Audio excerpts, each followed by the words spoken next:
আমি বলতে পারবো না সামনের জনকে যে একটা সাইকো আর যেভাবে টর্চার করেছে, ইনফ্যাক্ট এই টর্চারটাও সবার সাথেই করে। যখন খুশি বাড়িতে এসে ঝামেলা করা, শুটিংয়ে গিয়ে ঝামেলা করা, আমার সিম কার্ড আমাকে মানে কোনো প্রজেক্ট না করতে দেওয়া, সেই আতঙ্ক অনেক মানে আমি জানি, যেহেতু আমি ওই জোনটায় ছিলাম।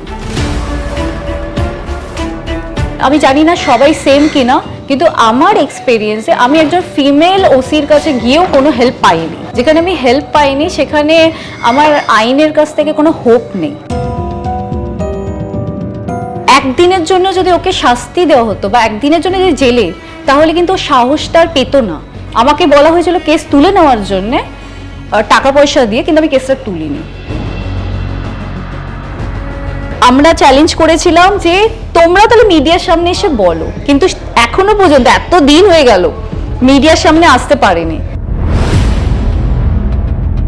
সবাই জানতো ন্যানা কোথায় গেছে, ন্যানা প্রজেক্ট করছে না কেন। আমার এটাই জানা ছিল ন্যানা স্টপ করেনি, মানে আমার সাথে যা জিনিসগুলো ঘটেছিল সেটা আমার অডিয়েন্স বা সবাইকে জানানো ছিল, আমি জানিয়ে দিয়েছি। ন্যানা কেমন আছো? ভালো আছি, তুমি কেমন আছো? ভালো আছি। অনেকদিন পর দেখা এবং নিজের এই যে ফর্মে ফেরাটা, মাঝখানে অনেকটা সময় কাটিয়েছো, সবটা মেনটেন করলে কিভাবে? তোমরা সবাই দেখেছিলে লাস্ট একটু ফ্যাট হয়ে গেছিলাম।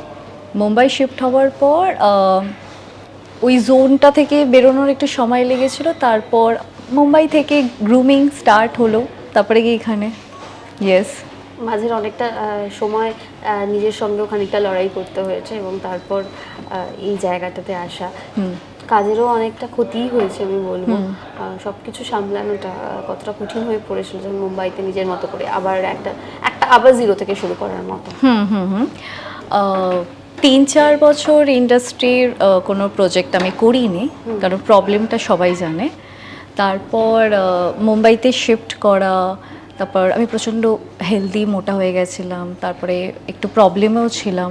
ওখান থেকে বেরোতে আমার 1 বছর লেগেছিল। আর বাট যখন আমি মুম্বাই শিফট করি, আমি তো অলরেডি মুম্বাইতেই থাকতাম, তারপর তো কলকাতায় শিফট হয়েছিলাম। সেখানে গিয়ে এত বছর পর যখন মুম্বাইতে আমি শিফট হয়েছি, তো মুম্বাই অনেক চেঞ্জ হয়ে গেছে এবং তখন আমার একটা অজানা সিটি মনে হচ্ছিল। তো ওখানে গিয়েও অ্যাডজাস্ট করতে আমার সময় লেগেছে, আর ওই জোন থেকে বেরোতেও আমার 1 বছর লেগেছিল। ইয়েস। তুমি একটা আইনি পদক্ষেপের দিকেও এগোচ্ছিলে, যে বিষয়টা ঘটেছে আমরা সকলেই জানি। তারপর একটা প্রেস মিট হয় এবং তুমি নানান ধরনের কিছু অভিযোগ, সেইটা কি হলো পরবর্তীতে? প্রবলেমটা দেখো, সেই সময় যখন আমি তো অনেক বছর এই প্রবলেমে ছিলাম, তো যখন আমি ফিমেল পাটুলি থানায় যখন গেছিলাম, তখন ওসি সবই জানতো, বাট ওসি আগে থেকেই ওকে টুবানকে ইনফর্ম করে দিয়েছিল। তো সেখানে গিয়ে আমি পুলিশের কাছ থেকে কোনো হেল্প পাইনি, কিন্তু আমি একটাই হেল্প পেয়েছি, সেটা হচ্ছে মিডিয়া। সেটা তোমরা যেহেতু সবাই জানতে, আস্তে আস্তে জিনিসটা সবাই জানতে পেরেছিল, না হলে কিন্তু এটা মানে ধামাচাপা হয়ে যাচ্ছিল, কারণ ওসি আগে থেকে ওকে জানিয়ে দিয়েছিল, যার কারণে ও আগে থেকে সব রেডি করে গেছিলো।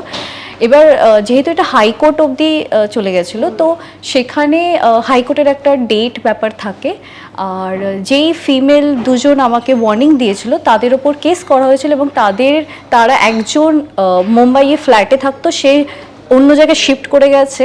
তো তাকে যখন লেটার দেওয়া হচ্ছে, সে আর রেসপন্স করেছে, পালিয়ে গেছে। আরেকজনের আই থিঙ্ক বেলে এসেছে।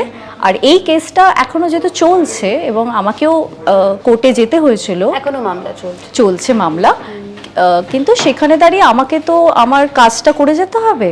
তো আমি আমার কাজ করছি, যখন ডেট পড়ছে তখন ওইদিকে আমাকে যেতে হচ্ছে। তুমি কি চাইছো, মানে এই মামলার যে একটা নিষ্পত্তি হয়, কোথাও গিয়ে একটা শেষ চাইছো? কি চাইছো? দেখো, সোজা মানে আমি যেখান থেকে পুলিশের কোনো হেল্প পাইনি, ওসি ফিমেল, তাও মেল বলবো না, যে ফিমেল, যেখানে আমি হেল্প পাইনি সেখানে আমার আইনের কাছ থেকে কোনো হোপ নেই। আর আমি যে লয়ারকে নিয়েছিলাম, সেই লয়ারও মানে পেছনে ব্যাকে অনেক প্রবলেম আমি শুনেছিলাম পরের দিকে।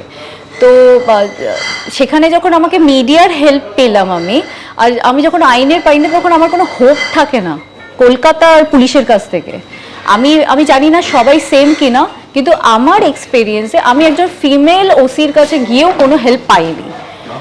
আর এখানে আমি জানি না ওকে কে হেল্প করেছে, কি ব্যাপার আমি জানি না, কিন্তু ঠিক আছে, আমাকে সবাই জানতো ন্যানা কোথায় গেছে, ন্যানা প্রজেক্ট করছে না কেন। আমার এটাই জানা ছিল ন্যানা স্টপ করেনি, মানে আমার সাথে যা জিনিসগুলো ঘটেছিল সেটা আমার অডিয়েন্স বা সবাইকে জানানো ছিল, আমি জানিয়ে দিয়েছি। আর সব থেকে হচ্ছে যে ওরা যে বলেছিল যে যাই হোক এটা রং, আমরা চ্যালেঞ্জ করেছিলাম যে তোমরা তাহলে মিডিয়ার সামনে এসে বলো, কিন্তু এখনো পর্যন্ত এত দিন হয়ে গেল মিডিয়ার সামনে আসতে পারেনি। তাহলে আমি যখন আমার জিনিসগুলো মিডিয়াকে বা অডিয়েন্সকে জানিয়েছিলাম, সেটা ওর তরফ থেকে জানানো উচিত ছিল, কিন্তু ও সাইলেন্ট, কারণ ঘটনাটা তো সত্যি। আমাকে যদি কিছু বলার হয়, আমি একটা কোরিওগ্রাফারকে কেন বলবো যার কোনো মানে কেউ চেনেই না। তো ঘটনাটা আমার সাথে ঘটেছে বলেই তো আমি মিডিয়াকে বা পুলিশকে আমার ছবি যে টর্চারগুলো করেছিল সেগুলো দেওয়া হয়েছিল। কিন্তু কেস এখন চলছে, আমাকে বলা হয়েছিল কেস তুলে নেওয়ার জন্যে টাকা পয়সা দিয়ে, কিন্তু আমি কেসটা তুলিনি। এখন তো সরকার বদলের সময় এবং সরকার বদল হয়েছে, সেক্ষেত্রে কি তুমি কিছুটা আশাবাদী হতে পারো যে পুলিশ তোমাকে মানে কোথাও গিয়ে এই মামলাটা, মানে তুমি যেটা চাইছো, এটা তো বিচার চাইছো, সেটা হবে? সেই সময় যে সরকার ছিলেন, এখনো যে সরকার ছিলেন, এখানে সরকারের ছিল না আমার কেসে ছিল পুলিশের ব্যাপারটা। আজকে যদি একদিনের জন্য যদি ওকে শাস্তি দেওয়া হতো বা একদিনের জন্য যদি জেলে, তাহলে কিন্তু সাহসটা আর পেতো না। কিন্তু পুলিশ যখন ওকে হেল্প করে দিল, এর মানে ও যে ধরো অনেক মেয়েদের লাইফ নষ্ট করেছে বা আমার যে ক্যারিয়ারটাও নষ্ট করেছে, আমাকে মারধর করেছে, সেখানে দাঁড়িয়ে কিন্তু পুলিশ ওকে হেল্প করে আরো সাহস বাড়িয়ে দিল। তাহলে কারণ যদি মিডিয়াকে আমি না বলতাম, তার আগে কিন্তু আমার জামাইবাবুকে ফোন করে ধমকি দিয়েছে, আমার মাকে ফোন করে ধমকি দিয়েছে। এইটাই যদি পুলিশ যদি ওকে হেল্প না করতো, তাহলে কিন্তু এতটা সাহস পেতো না, ও ভয় থাকতো। পুলিশে যখন ওকে হেল্প করেছে, তো আমার এখানে সরকারের কিছু না, পুলিশই তোকে হেল্প করে দিয়েছে। সেটাই তো বলছি যে পুলিশ রাজ্য সরকার বদল। আমি একটা জিনিসে সরকারকে রিকোয়েস্ট করব, মানে এই দিকের ব্যাপারে, যে সত্যিকারের যদি কোনো ছেলে কোনো মেয়েদের ওপর টর্চার করে বা ধরো কোনো কিছু ঘটনা, ছেলেদের যেন এমন একটা শাস্তি দেওয়া উচিত যাতে ওকে দেখে অন্যরা যেন ভয় পায় যে কোনো মেয়ের ক্ষতি করতে গেলে বা কিছু করতে গেলে যেন যে এইটা করলে কিন্তু ধরা পড়লে কিন্তু একটা শাস্তি আছে, ওইটা আই থিঙ্ক হওয়া উচিত। যে কোনো আজকাল প্রচুর নিউজ আছে যে মার্ডার করে দিচ্ছে বা এরকম অনেক কেস চলছে, এই জিনিসটা যেন স্টপ হয়, ছেলেরা যাতে নেক্সট টাইম কোনো মেয়েকে টর্চার না করুক বা কোনো মার্ডার এইসব যেন না হয়।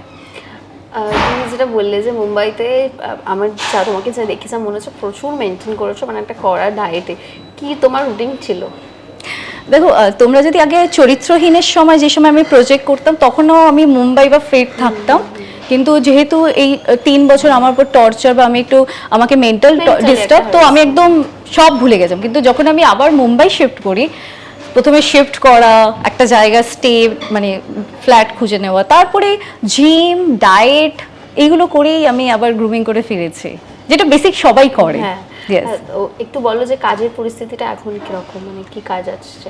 ব্যাপারটা হচ্ছে যে আমার যারা অডিয়েন্স বা যারা ডাইরেক্টর প্রডিউসার থাকে, তারা একটাই জিনিস হচ্ছে আগে গ্রুমিং করো, মানে আগে ফিট হও। সেটা প্রত্যেকটা প্রজেক্টেই সব হিরো হিরোইনকে করতেই হবে।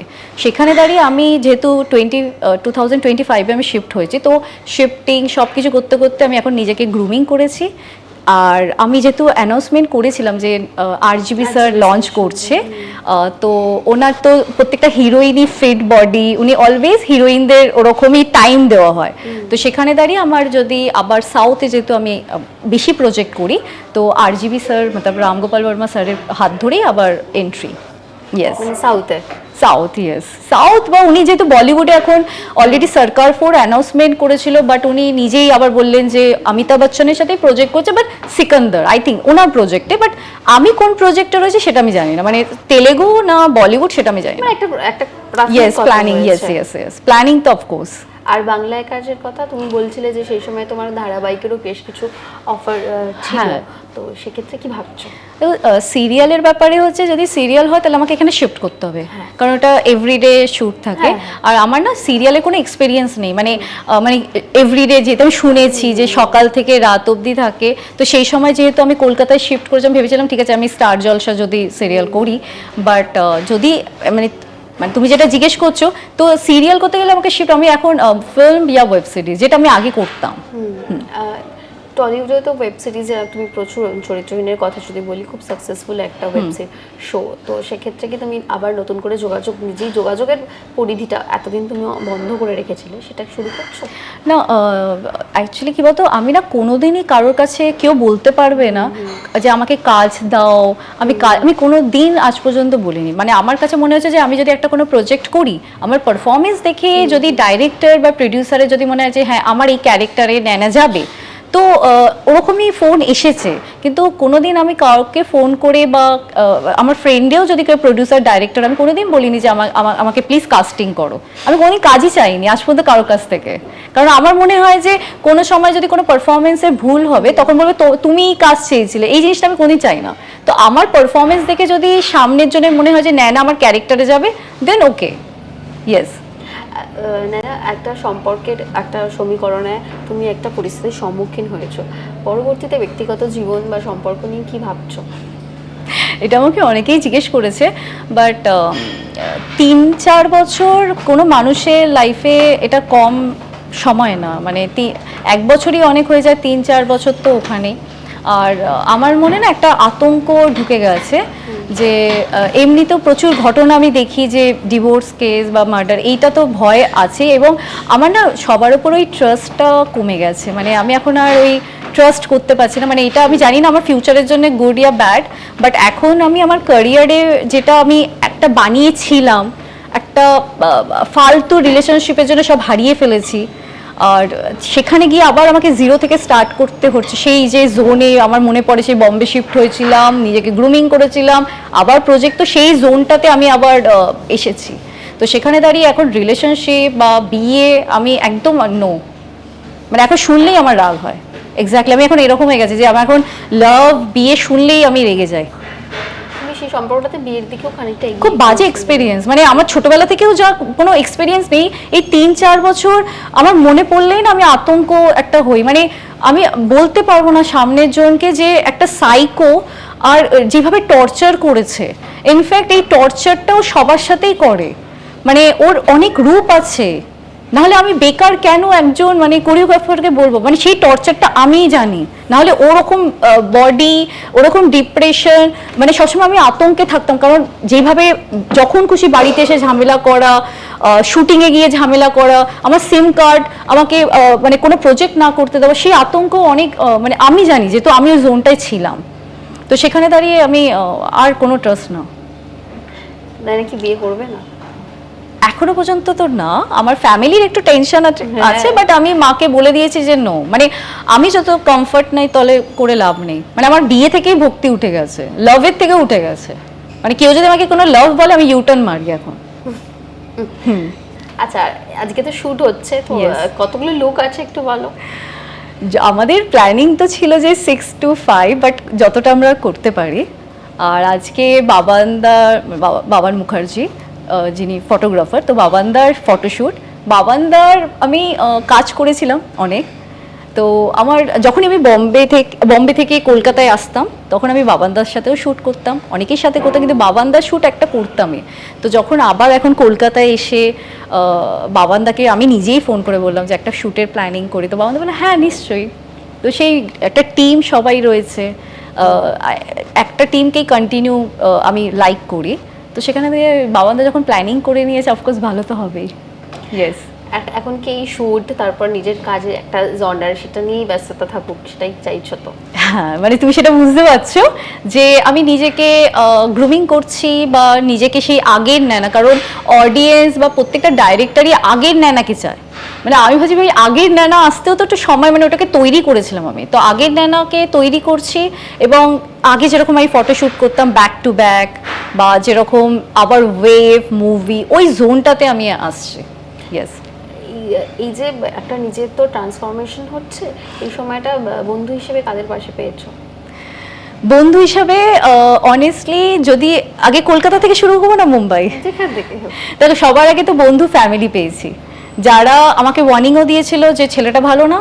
আর যখন আমি দোষ করেও ছিলাম যে আমি হয়তো শুনিনি যে ও ওরকম বাজে ছেলে, সেখানে দাঁড়িয়েও ফ্যামিলি সাপোর্ট করেছিল, ঠিক আছে। আর এইখানে যারা টিম, প্রত্যেকেই সাপোর্ট করে, যখনই আসি তখনই আমাকে বলে যে হ্যাঁ আমরা শ্যুট করব, সেটা পুরো টিম, এখন নাম আমি যদি সবার নাম বলি।